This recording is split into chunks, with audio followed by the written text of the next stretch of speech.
बिस्मिल्लाहिर्रहमानिर्रहीम। आज हम chapter 12 electrostatic lecture number 16 topic हमारा electron volt and comparison of electric and gravitational forces. ये हमारे पास दोनों शॉर्ट क्वेश्चंस हैं। इलेक्ट्रॉन वोल्ट प्रूफ करता है प्रूफ करने के लिए आता है कि 1 electron volt is equal to 1.6 cross 10 की पावर -19 जूल के बराबर। और दूसरा question comparison of electric and gravitational forces. तो अब हम सबसे पहले इलेक्ट्रॉन वोल्ट देखते हैं। Electron volt, the amount of energy required और loss by an electron as it traverses, जब वो मूव करता है, potential difference of 1 volt. Like हमारे पास एक प्लेट पॉजिटिव है, एक नेगेटिव प्लेट है। इसको हम A का नाम देते हैं, इसको हम B का नाम देते हैं। इसकी इलेक्ट्रिक फील्ड पॉजिटिव से डाउनवर्ड आएगी। जब हम इसमें पॉजिटिव चार्ज डिस्प्लेस करते हैं तो ये मूव कर रहा होता है। तो जब in the direction of electric field move करेगा तो काइनेटिक एनर्जी गेन करेगा, और जब अगेंस्ट जब हम इस पे एक्सटर्नल फोर्स लगाते हैं तो ये पोटेंशियल एनर्जी गेन करेगा। और अगर इन दो प्लेट्स के दरमियान पोटेंशियल डिफरेंस 1 वोल्ट का हो तो जो अमाउंट ऑफ एनर्जी होगी वो 1 इलेक्ट्रॉन वोल्ट होगी। और अगर यहां पे हमारे पास पॉजिटिव चार्ज है तो यहां पे हम क्या पुट करते हैं, नेगेटिव चार्ज। तो नेगेटिव चार्ज नेगेटिव E के बराबर भी होगा, क्योंकि Q को रिप्लेस कर देंगे इलेक्ट्रॉन से। तो हमारे पास नेगेटिव चार्ज जब हम प्लेस करते हैं तो ये जब हमारे पास अपवर्ड जा रहा होगा तो हमारे पास गेन इन काइनेटिक एनर्जी हासिल करेगा होगा, अगेंस्ट ले जाएंगे तो हमारे पास पोटेंशियल एनर्जी हासिल करेगा। अब हम इसका प्रूफ करते हैं। Proof of 1 electron volt is equal to 1.6 cross 10 की पावर -19 जूल। अब अगर हमारे पास इस प्लेट का पोटेंशियल A है और इस प्लेट का पोटेंशियल B है, तो अगर हम इलेक्ट्रॉन को प्लेस करते हैं तो ये क्या करेगा, यहां से जब अपवर्ड जाएगा तो हमारे पास जब gain in potential energy appear होगी एज अ काइनेटिक एनर्जी, अगर हम इलेक्ट्रोस्टैटिक इक्विलिब्रियम मेंटेन रखते हैं। तो जब इलेक्ट्रोस्टैटिक इक्विलिब्रियम मेंटेन रखते हैं तो हमारे पास जो चेंज इन पोटेंशियल एनर्जी होती है वो Q इंटू डेल्टा V के बराबर होगी।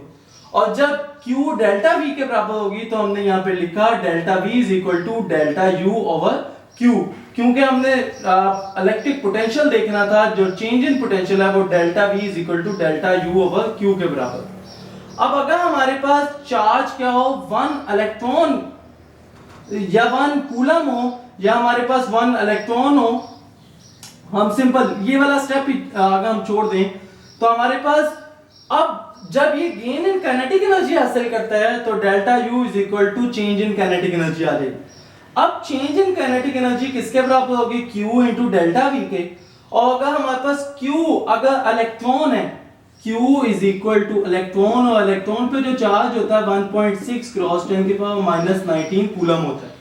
तो जब हम ये वैल्यू पुट करेंगे जूल पर कूलम, तो अब जूल पर कूलम कहां से आया, तो 1 वोल्ट की जो डेफिनेशन है वो हमारे पास volt is equal to work done per unit charge होता है। वर्क डन का जो यूनिट होता है वो जूल होता है, चार्ज का यूनिट कूलम होता है। तो जूल पर कूलम, कूलम कूलम से कैंसिल हो जाएगा तो हमारे पास आंसर जूल में आ जाएगा।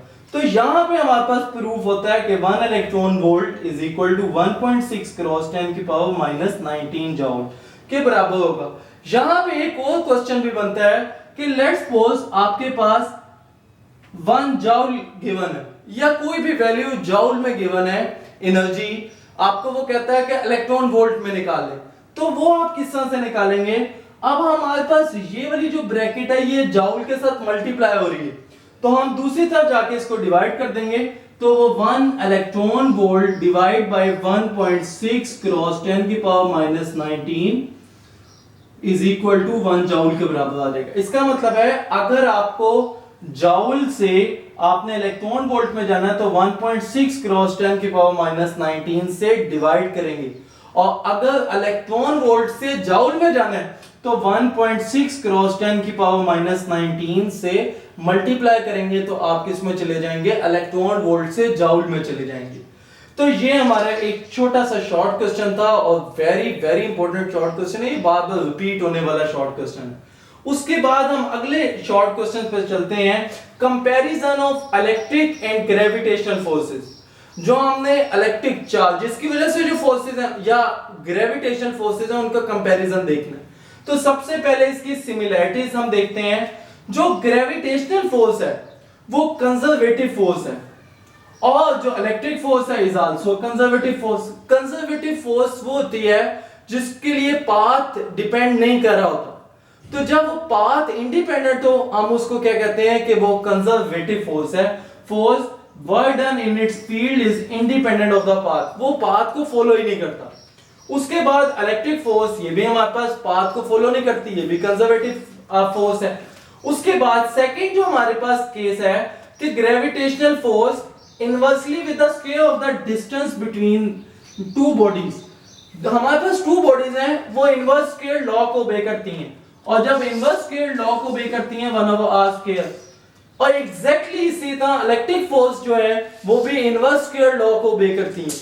और थर्ड अगर हम सिमिलरिटी देखें, दोनों ही इंपीरिकल फार्मूले कहीं से ड्राइव नहीं हुए, ये एक्सपेरिमेंट से निकले हैं। तो ये हमारे पास हम थर्ड सिमिलरिटी भी कह सकते हैं। और उसके बाद अगर हम डिफरेंसेस की बात करें तो जो ग्रेविटेशनल फोर्स है इज वेरी वीक, ये बहुत वीक फोर्स है। जब हम इसकी ग्रेविटेशनल कांस्टेंट की बात करते हैं तो 6.6 क्रॉस 10 की पावर -11 आती वैल्यू। लेकिन इसके बरक्स अगर हम इलेक्ट्रिक फोर्स देखें तो ये स्ट्रॉन्गर है। किससे? ग्रेविटेशनल फोर्स के। जो यहां पे कूलम्ब्स लॉ आता है और कूलम्ब्स कांस्टेंट आता है उसकी वैल्यू 9 क्रॉस 10 की पावर +9 है। तो ये much greater than gravitational constant. उसके बाद हम देखते हैं नॉट इफेक्टेड बाय मीडियम, ये इफेक्ट नहीं करती मीडियम से। कोई भी वैक्यूम भी हो तो ग्रेविटेशनल फोर्स उतनी होगी जितनी मीडियम में है। तो हमारे पास ये इंडिपेंडेंट ऑफ मीडियम है। उसके बाद लेकिन ये इफेक्ट करती है विद द मीडियम।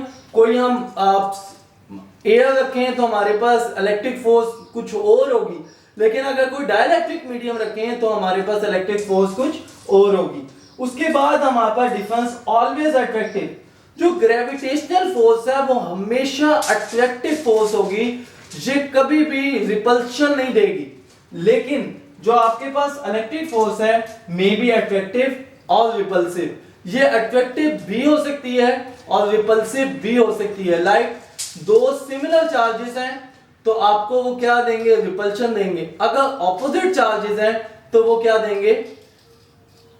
अट्रैक्शन देंगे। तो ये आपके पास जो कूलम्ब्स लॉ है और कूलम्ब्स इलेक्ट्रिक फोर्सेस हैं और ये ग्रेविटेशनल फोर्सेस हैं, इसका कंपैरिजन यहाँ पे खत्म हुआ। तो आज वीडियो लेक्चर जो है वो हम कंक्लूड करते हैं। अगर आपको ये मेरी वीडियो पसंद आई हो तो लाइक करें, शेयर करें एंड कमेंट करें।